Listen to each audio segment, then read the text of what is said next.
1973 میں قومی اسمبلی میں جب قائد اہل سنت علامہ شاہ احمد نورانی صدیقی رحمۃ اللہ علیہ نے قرارداد پیش کی، آپ MNA تھے قومی اسمبلی میں 73 میں، بھٹو وزیر اعظم تھا، آپ نے قرارداد پیش کی ختم نبوت کے اوپر، عقیدہ ختم نبوت کے اوپر،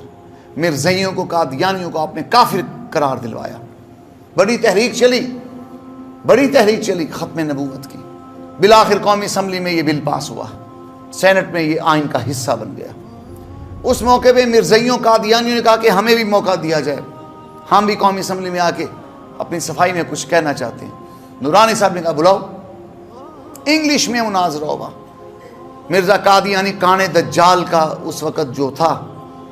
پوتا شوتا، پتہ نہیں اس کا نام ناصر تھا خبیث کا،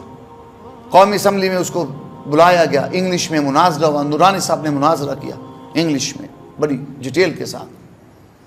اس کو چہار شانے چت کیا، اس کی ہر دلیل کو اڑا کے رکھ دیا، حضور کی ختم نبوت پہ ایسا پہرا دیا،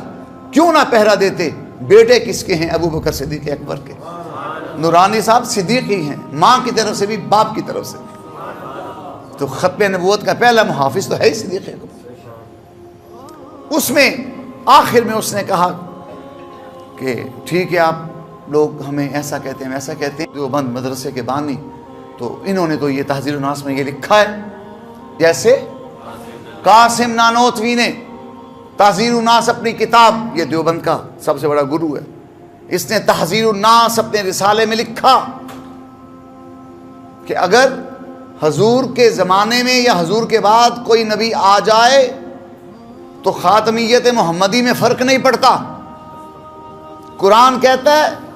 وَخَاتَمَ النَّبِيِّينَ، یہ ہیں ہی آخری نبی، یہ ہیں ہی آخری نبی۔ اور وہ ملا کہتا ہے قاسم نانوتوی تحذیر الناس میں کہ اگر کوئی نبی آ بھی جائے تو فرق نہیں پڑتا۔ ذلیلہ، فرق کیوں نہیں پڑتا ہے؟ تو نے قرآن پاک کی تکذیب کر دی ہے۔ مولانا شاہ احمد نورانی نے قومی اسمبلی میں کہا، یہ مولوی فضل الرحمان کا باپ مفتی محمود بھی وہاں موجود تھا، فرمایا ان سے جواب مانگو، یہ جو بیٹھے ہیں یہ ہمارا مسئلہ نہیں ہے، ان کا مسئلہ ہے۔ اور دوسری بات یہ کہ یہ بات جو بھی کرے گا کافر ہے،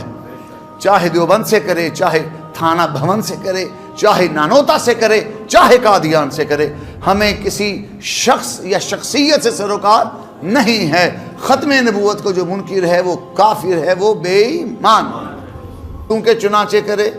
نہیں اگر ایسا ہو جائے، نہیں اگر ویسا ہو جائے تو وہ بے ایمان ہے، وہ کافر ہے، وہ